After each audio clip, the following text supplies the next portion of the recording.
So let's say, Alex, let's say you work for Sports Illustrated. Pulling the name out of the air. You'd come up here, and there would be all sorts, like what you see here, different statistics, press releases, quotes, maps, schedules. I'd love to try and sneak in like 10 connect the dots sheets in here sometime, then at the end of the day count and see how many are left. But racing series, teams, the Speedway, they'll provide the information, whatever they think that a writer could use to better write their story, they'll have that up here for them. And then they'll come down this little hallway into this large room here behind me. Now from the glass behind you to that wall, I'm told it's about 100 yards. And they mentioned about how Indy cars going a football field at 9/10 of a second. That gives you a nice visual idea. They'll come into this room. Now, there's about 350 seats that are assigned here for media members. Each seat has electrical outlets, internet connections. Some of them still have landline phone numbers, which of course aren't used that often anymore, but we have them in case you need them. 4 columns of television sets as well. 2 of them are always tuned to local, I misspoke. 2 of them are always tuned to the video feeds around the track. 1 of them is always tuned to the timing and scoring, which we'll see their headquarters in a little bit. And probably most important of all, especially on a day like today, the 4th column is always tuned to local news or local weather, because it can be perfectly sunny on the front stretch and pouring down rain on the back stretch, or it could be a day like today where it's just raining everywhere and anywhere imaginable. So we'll come up here and check out the nice... Is the press only allowed up here during the race? Yes. Okay. Yeah, and it's usually full too. So I would imagine with this pretty good seat they got. Exactly.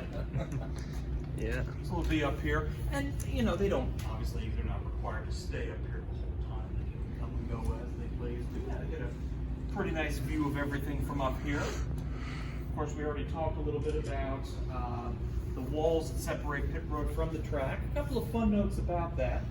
Those 2 walls, that's where the old signboard operators used to be located back in the day. That's how I used to communicate with the drivers.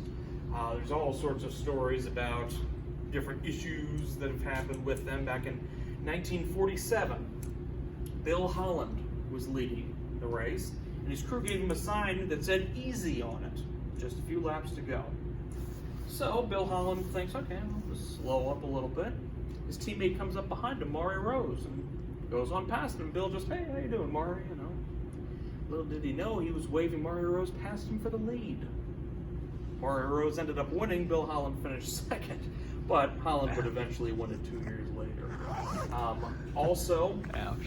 Signboards were still used as late as, I want to say 2014, when they finally outlawed them. It was sometime in the early mid-2010s. But radios started coming along more in the 1970s, but they had issues with reliability in the early years. Al Unser, back in the early 70s, during a practice session, he got a call coming down the front stretch for a taxi.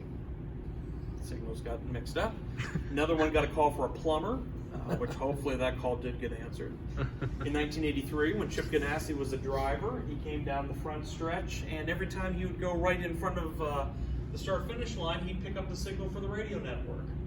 So Paul Page would tell him as he went by, hey, you're running a 9th spot, Chip, you're doing great. But of course, radios are much, much more reliable now. One thing I forgot to mention about, we have, if that was light, it must have been the video board, I don't know. I thought I saw a flash. The flag stand, there right above the Tag Heuer sign, that is actually designed to be an exact replica of the crow's nest from the USS Indianapolis. It's kind of a subtle little tribute that we have to those that have served. It was installed back in 2001.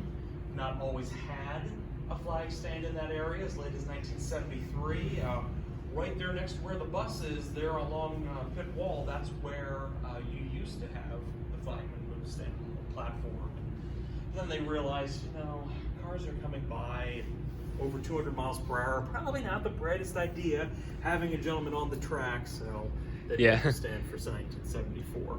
Yeah, I figured it'd be something like when a jet plane comes by the air, Exactly. it might pick you up, just like how that was right there. Yeah, exactly. I was gonna say, I think I saw in the late 1960s, a guy was sitting Yes. like right next to that yard, waving the flag down, realizing, I better not slip, I might get hit. Exactly. That guy, Pat Vadan, he had a very flamboyant way of how he waved his flags. And he was not happy that they built a flag stand because he said, that confines me. I can't make all of my moves. And they said, Pat, listen, if you stay on the track, swish. If you're up there, just change your moves a little bit. And they finally convinced him. You're getting older, come on. I was gonna say, I think he was like Oh, it was something like that, real but then it's just like, lean down. Yeah, it's just like a constant like back and forth like motion. Crazy. Something else I'll point out about pit road, for many years we did not have a pit road speed limit. Common sense nowadays. So the track tried policing it, especially by the 1980s, by simply not repaving pit road when the rest of the track would get paved. So if you went to YouTube, especially in the early Anti-speed mid-80s, bumps, reverse speed bumps. Yeah, I was gonna say it. early mid-80s, it's just I saw in the 80s when I watching some races here in the 80s, that pit road was very bumpy. right, and you had to slow down or else your suspension, you're Break So or have an issue. finally, by 1989, it had advanced enough That's technology with crazy. radar guns and what have you that they started enforcing a speed limit. We'll show 'em. Exactly. That That's little booth, insane. all the way at the end down there, that's the current day location for the Speedway Radio Network. Okay. Now, the 500 has been on radio since the 1920s. Starting in 1952, we brought production in-house. It started with maybe a couple dozen radio networks, but at one point it grew to as large as 1,200 affiliates in all 50 states. Shortwave around the world through Armed Forces Network and World Harvest Radio. 100 million listeners at one point. Anywhere in the world that English was spoken on race day, you could pick up the 500 signal. It was also the only live coverage of the race until 1986 when ABC Sports went live. And since then, it's kind of shrunk a little bit in popularity. There's still several hundred affiliates. Sirius XM Radio. They didn't go live on TV until 86. God, I never thought it was 1986. That was when Ray Hall won this thing. Exactly. Because I was alive. I mean, I was 16 in 86. That was right after the Spin and Win one Right. with Danny Sullivan and Mario Andretti. The So the thi- Indy 500 was not on live TV until 86. Eesh.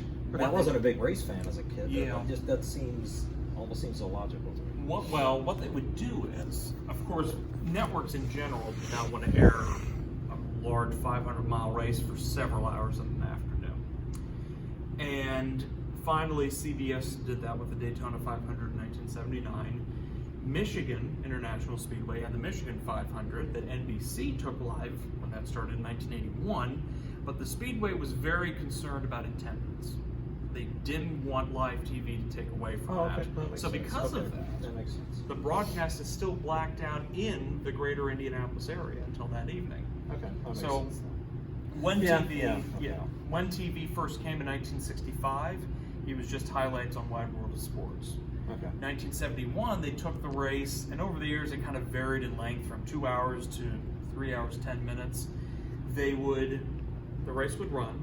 They would edit it down. They put Jim McKay and Jackie Stewart, whoever were working the broadcast, put them in a little booth, even though they already knew what had happened, and they would voice over the broadcast, and it would air as a primetime special for ABC. All right. Yeah, that makes total sense. That's how the NFL and Exactly. teams still do that now. I mean, you can Right. watch a Colts game. Maybe. Okay. Yeah. But makes total sense now. I just didn't really think about it.